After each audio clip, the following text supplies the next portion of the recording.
the real value here is how do you make your media dollars much more efficient, not just by choosing the right channels, targeting the right people, but also figuring out what is the right creative to put in front of consumers.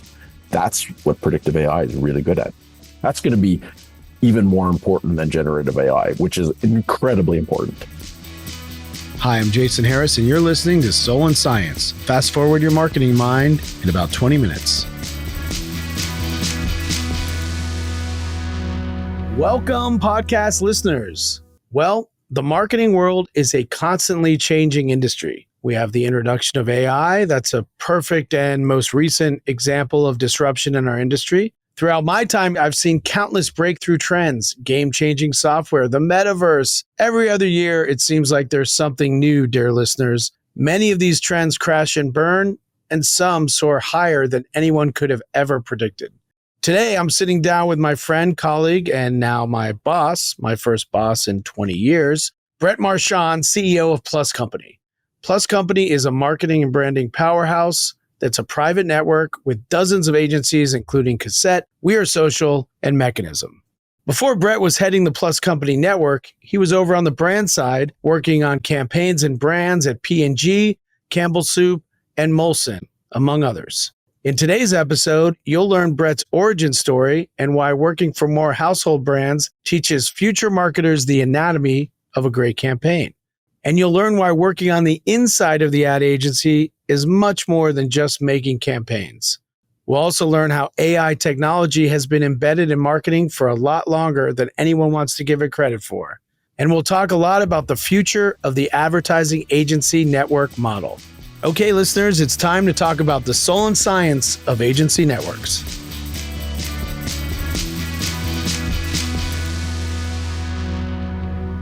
So, Brett, you have been on the brand side, you've been on the agency side. Most of your career has been in and around the industry.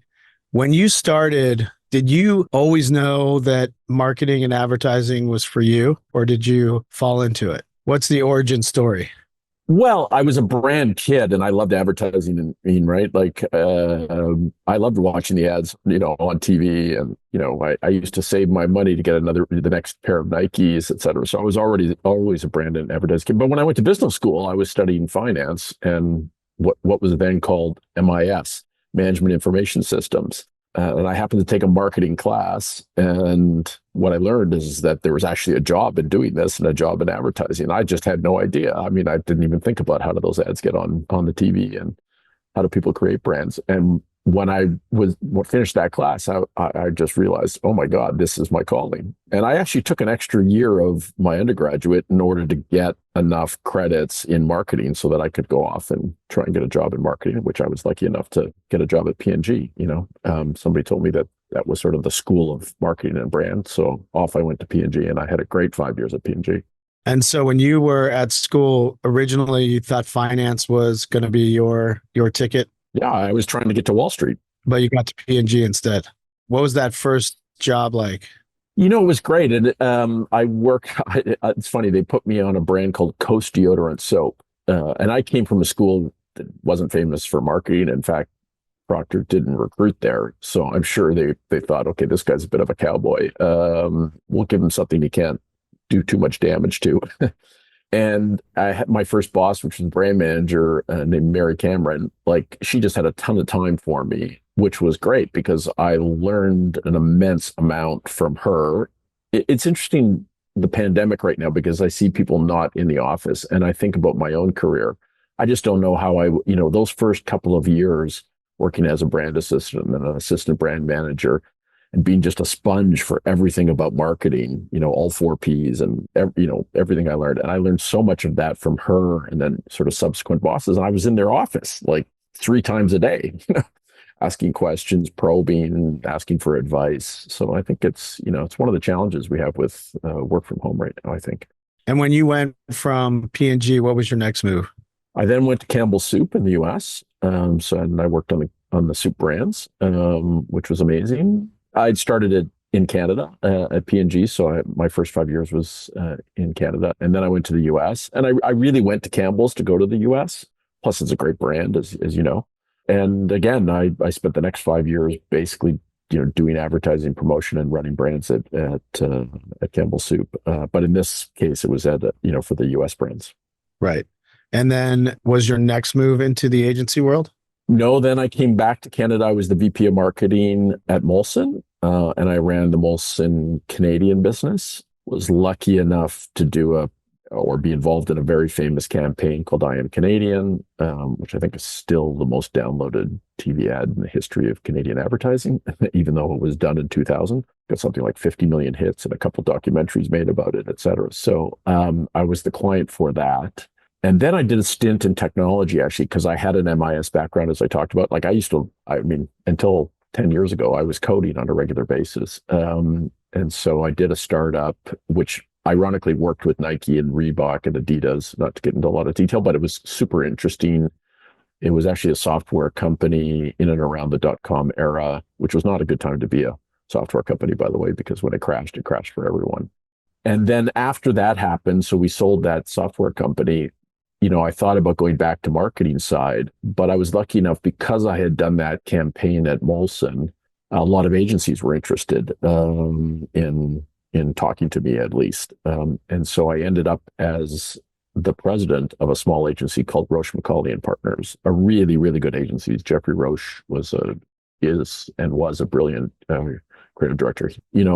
I learned a lot from him. Again, he was amazing.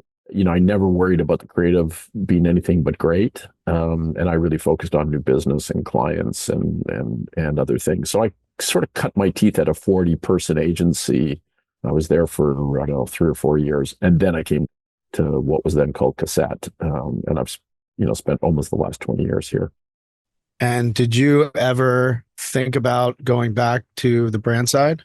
Or when you got into agency life, you were like, oh, this is great. There's variety. It's exciting. It's fast paced. I don't have to work on just soup or just Coast.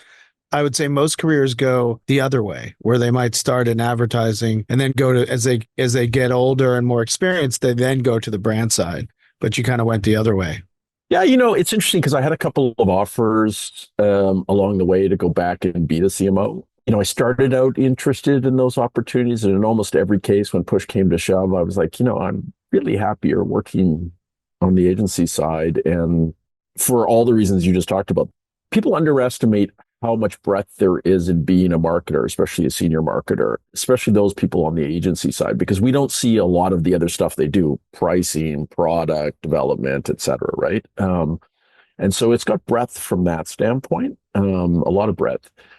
But I always just loved the advertising, brand building side of it the most. So for me, I wanted to stay and work on that side and I still work on some clients. I still love, pitches are my favorite thing. It's the best part of the business. Yeah. Yeah. Because you get a new challenge and figure out how to crack this thing, and it's competitive and, it's time constrained, and I love it. Like you and I just worked on a pitch together. It was amazing. Like so fun. It was fun, and it was amazing to try and solve those problems. So, I think in the end, I just, I didn't stay because I didn't think about going back to the other side. I just stayed because I love it, honestly. Would you say the agency life has higher highs and lower lows? Definitely. First of all, it's way more competitive than I ever realized, right? Like, when I was a client, I didn't think about the fact that there's, I don't know, something like 90,000 agencies in the US. At one point I was working on Tide. We had to go against 2 other brands, and a bunch of others that were owned, by the way, by P&G. So it was really meaningful competitors in the marketplace for shelf space, for everything else. Then I ended up on the agency side, and suddenly every pitch starts with a long list of 20 agencies, and then it's 10, and then you got to pitch against 3 others.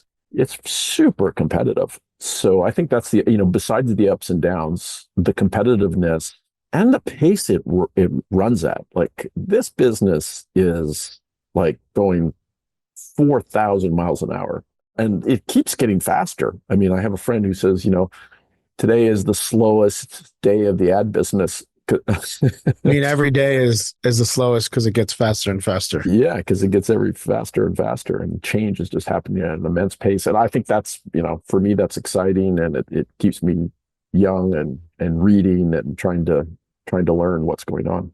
What do you think the biggest misconception advertising people have about the challenge that people on the brand side have? And what do you think the biggest misconception that brand or CMOs or VPs of marketing have about agencies?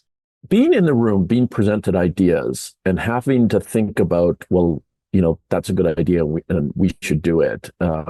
It's not easy. Like, there's a ton of pressure on the clients. I felt a ton of pressure when I was in the room, and not everyone has great intuition about what's a great idea, frankly.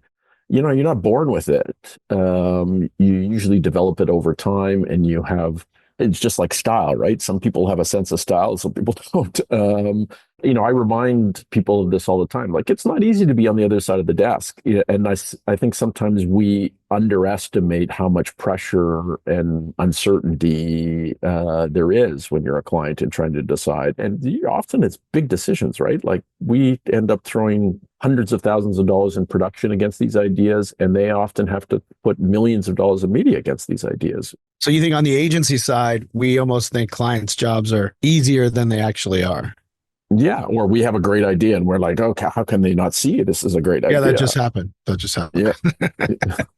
And then what do you think conversely that brands think like agencies do that maybe they're misinformed about?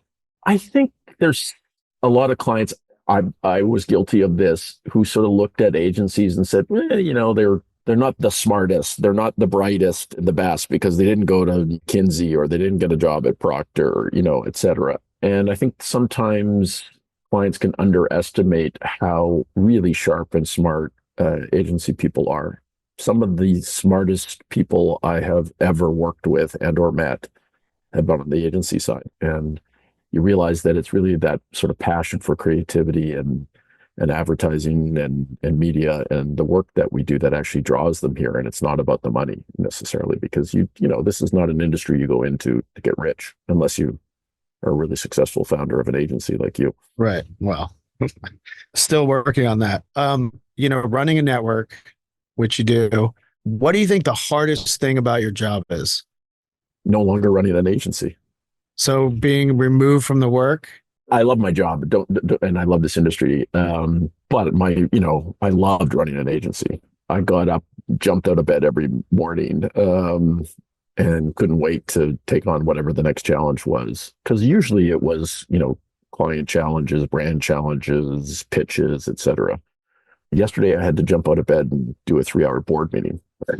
Yeah, it's a different. You're kind of rolling out of bed. What's the best part?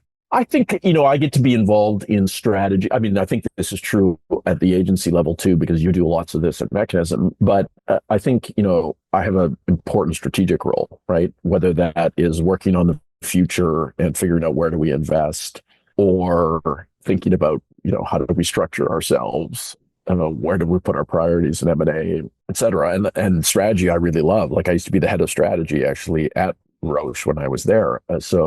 And I get to work with really smart people about that strategy. Like, I mean, one of the best examples is creating the actual Plus company branding and positioning and how we go to market, which you were very involved in. Eve Bahar was very involved in. I was just you don't get to create brand new brands and company names and positionings very often in your life, regardless of where you are. So yeah, there've been some great things too about it. What do you think the state of the agency world is? It's a big question, but it seems like, and I bet everyone in every generation says this, but it seems like it's getting harder and harder and more complex and more complex. And you have to think about, omni-channel and business results, but you got to win creative awards. You got talent wars. Like it's a never ending slew of things that will keep you up at night. Do you think that's true, that it's gotten harder and more complex? More complex for sure. It's just advancing at such a rate. Like, we're talking about AI, and we'll talk probably more on this podcast about AI. I mean, AI has been around advertising for over a decade. It's not that new for us and for our industry. And if you look at who are the major media players now, and who's controlling the dollars, it's Meta and Google and Amazon. Like these are super sophisticated companies that are investing hundreds of millions, if not billions, into R&D and advancing on. And so that fundamentally is our main channels. And then the complexity around that, because there's so much ad tech and martech. I mean, if there's 90,000 agencies, there must be a billion or a million ad tech and martech companies. So there's so much advancement and so much technology and R&D that's being done in our area. It's mind-boggling how complex it can be. So I think that makes the industry just tougher, period. I think one of the things, and I'm sure we're going to look back 5 years from now and say this was true, is that I think creativity has sort of lost its way a little bit. I've been lucky enough to work both as a client and as an advertiser on some campaigns that won Grand Prix at Cannes and, did amazing things, got 50 million downloads, et cetera. Those were big ideas that, captures people's minds and hearts, and did it in a way that you just couldn't ignore the brand and not feel good about it. And they entertained. And I worry a little bit that we have gone a little bit astray on that, and that actually the complexity and the technology and the data, et cetera, has taken over to a degree. And I think it'll come back, by the way. I think we're gonna go through an era, and I think it's gonna probably start this year in 2024, where people say big ideas matter. So you think we've over-indexed on the science and we've lost a bit of the soul, and you think big ideas are currently an endangered species? Yeah, I think they're underappreciated for sure. And I think both are really important. I mean, I love the positioning of soul and science, because I think it really is about both of those things. Like if it's just about soul, good luck, because of all the, things we talked about. If it's just about science, I just don't think you're going to capture people's imaginations. I think it's got to be about both. What do you think that you are particularly good at that makes you successful? My father was an entrepreneur. I'm a wannabe entrepreneur. I think like an entrepreneur, about taking risks, about doing things quickly, about, the sort of paranoia, as about being an entrepreneur, and if your business goes away, like, what are you going to do? You can't feed the family, et cetera. It's not the same as being an employee. And so I have always thought like an entrepreneur and gotten along with entrepreneurs, really, really well. That's one. I think the second would be that I do think my experience on the client side has been helpful on the agency side. I'm empathetic. I really am. I know what it's like. I've been there. I'm no longer a seasoned marketer, and because I haven't been there for, 20 years, but I've never forgotten, because I spent my first 12 years of my career there. I know what it's like to try and get a promotion approved. I think that's helpful to be on both sides.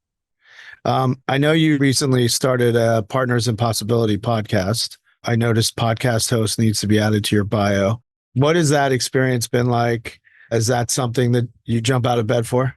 Yeah, I love doing it, actually. I'm hoping one day to get ratings as good as yours. But we talk about, you've been on it, we tend to talk about sort of the bleeding edge and leading edge of what's going on in our industry with this. So there's been a lot about AI. There's been a lot about, some of the ideas. We've done some podcasts with clients about really like breakthrough ideas, including product ideas. And I just, I could talk about that stuff forever, and being able to talk in a setting like this is amazing. So yeah, I love the podcast. I love that. And you have a new season coming out later this year, so please tune into that. We'll put links for that. Are you surprised that teams are using generative AI, but that predictive AI is not catching on as fast as maybe we would have predicted? Do you feel like that's accurate? I think that's accurate. I think that's just a short-term issue, though. I think, again, generative AI has had its moment, and will continue to be super important. But again, I think like a client sometimes on this, which is if I look at what my budgets were like at something like Molson, and we were doing online and a bunch of other stuff at that time as well. But if you have $100, somewhere between 15 and 20 was going to fees, another 15 to 20 was going to production, and the other $60 to $70 was actually going to media in some way, shape, or form, right? Whether that's earned media or paid media or whatever the case may be. So that's the biggest chunk, first and foremost. So the generative AI side of things, which is, okay, we could probably do creative for cheaper and we can maybe pay less fees because it's more efficient, which I think it is. If you cut that in half, you'll go from 40% or 30% down to 15 to 20.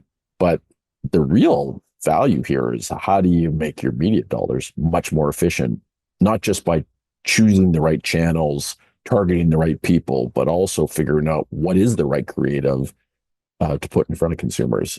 That's what predictive AI is really good at. Yeah. There's that famous quote that 50% of my spend is useless, but I never know which 50%. I think it's the other way around. I think it's Wanamaker said 50% of my advertising is successful or effective. I just don't know which 50%. And this relying on predictive AI will ideally change that because you'll know exactly. Yeah. I mean, our product AOS actually does this, and it does it through developing customer journeys. So it develops customer journeys. So first of all, it can consume a lot of data about people and their journeys, right? What media are they consuming? Who are they talking to? What websites, et cetera, before they buy a car. Let's take that as an example. And because it uses machine learning, it actually gets smarter and smarter and smarter and smarter about the consumer journey. So it might, might start 40% accurate. I'm making that number up, but like it learns. And so it gets better and better and better. So 40 turns to 50, 50 turns to 60, 60 turns to 70. Suddenly you understand, especially using synthetic data, because AI can actually develop data that doesn't actually exist, which is crazy. You can know 95 plus of a consumer's journey, which is the sort of ultimate, right? Like if you understand what is impacting a journey's buying behavior or brand acceptance behavior or how they decide to donate to a charity or anything else, I mean, that is incredibly powerful. And that's actually what predictive AI is going to be able to do. And because of that, you're going to know, I mean, there are always going to be factors, something happens in the world one day that just changes everything. A pandemic is an example. It might not be accurate the day after the pandemic starts, but it can be probably incredibly accurate a week after because it's just the computing power is there and the ability to consume so much data and actually figure out what those consumer journeys look like is so powerful. I just think it's going to be a complete game changer in the industry. I know AOS is rolling it out and we're certainly pitching it and all the other agencies are pitching it as well. When do you think that predictive intelligence, the whole idea of planning, measuring, optimizing, when do you think that will reach critical mass where that becomes like table stakes for any campaign or any launch? Or that's a good question. I suspect it's going to happen fast. 2 years out, is that you think by 2025 we're going to be there? Yeah, there's that old saying that money talks, bullshit walks. And I think, again, because it can help your marketing dollars be so much more efficient, that I think it's going to just, once it starts to take hold, I think people are going to come flooding in to use it because it's going to help. Once you sort of see it, you can't go back. Once it's working, you can't go the other way. One of the interesting things about AOS that we're learning is one of the simplest things that marketers can do is just stop doing the stuff that isn't working. Listen, I felt like that as a marketer. Well, is that working or not? Right. And there's just a bunch of stuff for a bunch of good reasons that we do, marketers or agencies, that's just not working. And whether that be the actual creative and or the channel we're using and or the offer and or whatever the case may be. And just turning the volume down to zero on those things and turning it up on the things that are working can make a huge difference. It's really powerful because I think there's on the agency and on the brand side, self-preservation makes you want to think the things you're doing are working, right? But you're not sure. You don't really know. And if you really know, self-preservation becomes about maximizing your dollars and knowing, right? It really changes how you think about things instead of puffing up a mediocre launch or something that felt okay and trying to puff the stats. This is like a truth laser of like, did it work or not? And will it work moving forward? As a student of the industry that you love, and you're always sort of looking about it, and Plus Company is a private network, what makes you excited about Plus Company? Like, what gets you excited about the future of it? Some of it is the things we've talked about, right? Like this idea of being able to be creative and use technology, build brands, and help deliver business, is really what we're about fundamentally. Soul and science. It's not one or the other. It's not even weighted in one direction or the other. It's really about both. And because I think we're smaller and newer and we care about technology and we see the power in things like AI, et cetera, I think it gives us an advantage from that standpoint.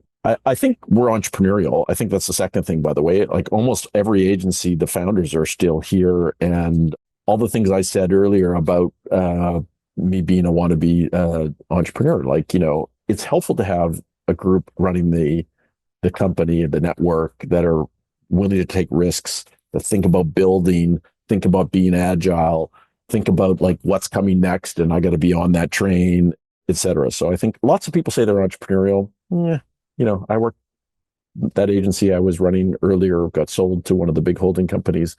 Didn't feel entrepreneurial to me. Didn't feel like about, risk taking and building. It felt like about, profit maximization. I think the third thing, which is really interesting about us, is we really fundamentally care about collaboration and not being competitive with each other. And I know a lot of people use the word collaboration, but then they have 5 creative agencies or PR agency, whatever it is, in the same market. We are very careful you run our creative business in the US. And it's really important that you feel like that's your business, your territory, and that the other agencies are additive to that and synergistic with you and can help you with with the capabilities to serve clients and not competitive with yours. I call them swimming lanes. And by the way, they're not, one of our CEOs, Nathan McDonald, says, they don't have cement posts between the lanes. That's true. But you kind of know what lane you're in, right? And I think that sense of this is my territory and I don't feel like I'm competing with the other agencies within the holding company is really helpful and really does make us different. I mean, it's one of the reasons why it was really great for us because of the collaborative spirit and the non-competitive nature. On the maybe harder side in your shoes, keeping with that point of difference maybe makes it harder to scale quickly by just, adding the same services by just buying the same thing. It's you got to find complementary services in markets that you need to be in. So it's more focused, which makes it a little harder to just add revenue and grow. True. Is that accurate? Yeah, true. But taking your time with it and doing it the right way will ultimately pay off. I don't think this is a short-term game. I mean, there's a lot of short-term pressure to do the right things from a technology and a people standpoint and getting the right clients and managing clients, et cetera. But I think and it's interesting because, I started at Cassette. Cassette's over 50 years old, started as one little agency sitting in Quebec City and now has been the market leader in Canada for a long time. We have to think long-term about the right things to do. I think this being collaborative and not competitive is the right thing to do. And you're right, it does sometimes hurt our ability to scale because, listen, the fastest growing agency in the world is Accenture Interactive, and they just put everything under Accenture Interactive, right? So it would be a faster way to grow it. I'm not sure it's the right way to grow at least a creative built group like ours. Switching gears, you do a lot outside of pure advertising and marketing and running a network. You're on, 6 boards, Sick Kids Foundation, Ontario Science Center, on and on. Tell me about that work and why that's important for you. My parents did and still do a lot of volunteering and always gave back in their community. I'm not really, very religious, although I was raised Catholic, but I thought the best thing about the church, actually, when I was a kid, was that it was doing work for other people and people in need and trying to give back. And so from very early on, I was sort of taught that that's what you should do if you're successful. Even if you're not successful, you should try and give back. So I've tried to do that along the way. I'm lucky, and you're in the same boat, which is communication and brand and marketing is important to a lot of these organizations. And therefore, they are often looking for somebody who's willing to be involved and to help and to step up. And sometimes it's just good old-fashioned fundraising. I've done a lot of that for Habitat, and we built a lot of houses in a lot of places in the world. I'm so sorry to see Jimmy and Rosalind's news over the last little while because I got to know them personally through those habitat builds. And yeah, and I think it's just the right thing to do. I think it's the right thing to do as a human. And I enjoy it a lot. Like in many ways, it's the opposite of what we do in advertising, because we are pushing consumption, let's be honest, and helping people be successful with their brands. And it's super competitive when it comes to the not-for-profit side. It's really like how you're helping the world be a better place. Is there one of those companies that you've helped, something that you did that you're the most proud of? There's what we did as a company for Sick Kids, right? Because the Sick Kids campaign that Cassette did, which I had some involvement with, but it wasn't my idea. That Versus campaign just made a massive difference. They raised hundreds of millions of dollars that they wouldn't have raised without it. And that's helped them build, and they're building, probably one of the most advanced, if not the most advanced hospital, forget about children's hospitals in the world because of it. And it'll save hundreds of thousands of kids' lives. So I'm super proud of the work that Cassette has done for Sick Kids. I think personally, I work with an organization called Pathways for Education, which helps underprivileged, mostly kids, a lot of immigrants who come and first language isn't English and or their parents aren't. They're smart, they're ambitious, but they just need help to get through high school and then go on to do other, go to university or whatever it is they've done. And when the pandemic happened, like it changed everything because it has a sort of tutoring model, et cetera. And so I got very involved with Pathways on how do we operate an organization like this, which is helping like 6,000 kids get through high school in the middle of the pandemic. And we developed some product. It was really Pathways, but I led what was called the Innovation and Impact Committee as part of that. We did a lot of great work for Pathways that probably saved hundreds, if not thousands of kids from dropping out of high school. That's awesome. I love that.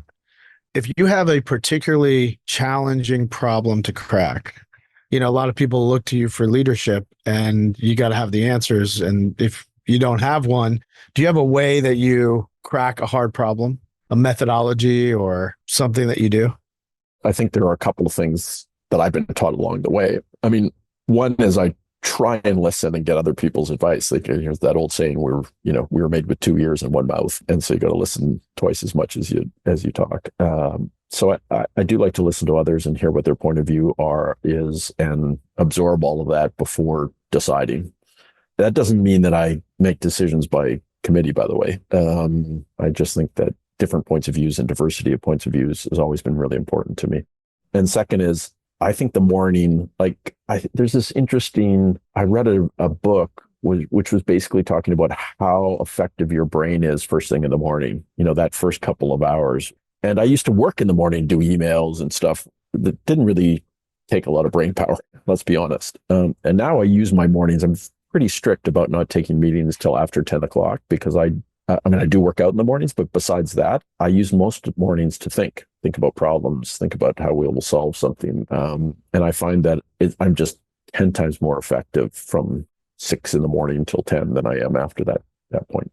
And then you're just kind of getting stuff done, block and tackling, but that's morning's your critical thinking period. Are you able to turn off, go on vacation and not think about work? I don't stop thinking about work, but I can turn off for sure. I've always been pretty good about not working on Saturdays, commit that to my family. I have a fairly balanced life. I think my health is super important. I think everyone's health should be super important. So I focus on that. So I'm not obsessed. I'm not a workaholic for sure, but it's hard to be the CEO and be this passionate about the business like I am and stop thinking about it. I think about it every day of my life. Yeah, of course. Yeah. Do you have a mantra or quote that guides you or that you live by or that you always think about? Yeah. Optimism is the faith that leads to achievement. I like that. Do you think that's true? Yeah. It's one of the reasons I love you. You're one of the most optimistic people I know. I try. It's tough sometimes, but I try. And I think in this business, you have to be optimistic, right? Optimism is super important, not just because of how competitive it is, but also you have to believe that whatever your ideas are going to make a difference and are going to do things. I'm a huge believer in it. Optimism is a great medicine. I think an optimistic spirit kind of makes things happen. Like I think you will it into existence with optimism, even in the tough times. When you don't feel so optimistic because you see a lot of problems falling all around you, you got to take a beat and try to find it. It can be challenging, but you got to do it. It's the only way through it is with optimism. Yep. All right, we're doing kind of an inspiration of the week or something recently that's inspired you, and I'll share mine because I'm in the Super Bowl mindset because that's coming up. It will have happened after we launch this, but this is a small thing, but I think it's pretty clever. Michael Cera seems to be doing a CeraVe, which is a lotion skincare brand, but he seems to be doing a collab with them because it's Michael Cera, it's CeraVe. It seems so obvious, but he's been spotted in New York carrying bags of the products, signing his name in front of the logo at a CVS in Brooklyn, teasing it out on social media. But it's not the typical playbook of you launch a Victoria Beckham teaser for the spot that's coming. It's done in a more subversive way. The brand's denying that it's part of it. It's creating a lot of buzz on social. I'm excited to see what that becomes. Not that it's like the most brilliant idea, but it's inspired me that not doing the same formula of 10-second teaser ad, see how it rates on the ad meter. It's a little bit of a different playbook, which I'm excited to see what happens with that. Do you have an inspo of the week? Could be anything. Just for the record, I love Michael Cera though. And he's a Toronto boy. Is he? Yeah. He's so uncomfortably nerdy. Yeah. I love him. Yeah. There was some really interesting stuff that came out of CES, I thought, especially around AI. I don't know if you saw what that startup from Detroit, Waymark, did with that, what was it called? The Frost, and the fact that that was a pretty good film, short film, created all on, I think they used Runway to do it. I thought that was really cool. So I also thought, I'm a huge fan of True Detective. I love the original series and stuff, and it's such a good show. And they did some really interesting stuff, right? Like, I know it's a bit old school almost, but like what they did with those frozen billboards. Yeah, those were dope. Yeah. And then it melted and it sort of, showed the message and obviously the show name and stuff. That was really, ideas like that today, I think are even more important because like hundreds of thousands of people shared that on social media. Yeah.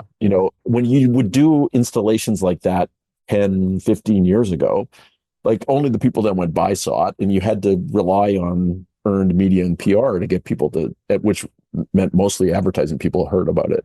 But now people go to those boards, they put it on their posts, their Instagram, they do a TikTok in front of it, they share it with like hundreds of thousands of people. So those ideas like that are really interesting. I think you brought up a really interesting point that I hadn't thought about, which is when YouTube first started, we would do viral campaigns without any media money, and they would go crazy. They'd get millions of views because there was so little content at the time. And now if you do spectacular traditional work, that gets shared on social because there's a lot less of that. Like that's an interesting insight that I hadn't really thought about. But if you try to like start a TikTok trend, it's like almost impossible because that's what everyone's trying to do. So I almost think about doing stuff in the real world that can be shared on social because there's a lot less money and focus on that. It's a good lesson. And big brands, it's something big brands can do, and it's much more difficult for small brands to do, right? Like we're doing, as during the Super Bowl, a big event for Adidas on the Sphere in Vegas. We Are Social. Yeah, that's awesome. We Are Social is going to do it. It's going to be amazing. They all, they did this event with Messi, arriving in Miami, with all of his stuff on a container ship. Like Adidas can do stuff like that. Like a startup shoe brand cannot. They're not going to be on the Sphere. No, they're not going to be on the Sphere. But that's interesting because that thing will take off. There'll be X amount of people that see it in Vegas, but it'll get millions of views on social. Yeah. And I think big brands have to think more about how do they use events like that and experiences and things that really big brands can only do, and because they'll get shared with lots of people and it gets the kind of buzz, and it really differentiates themselves from, smaller brands who can get on YouTube with $5. Right, right. And then kind of cross their fingers and hope it takes off. Do you have any lesson for our audience? One lesson I've been thinking about recently is the power of outside community or an outside coach or someone when you have issues that can come in. I'm part of a CEO community in the US and we have meetings. Then you can kind of bring your problems and get an outside perspective.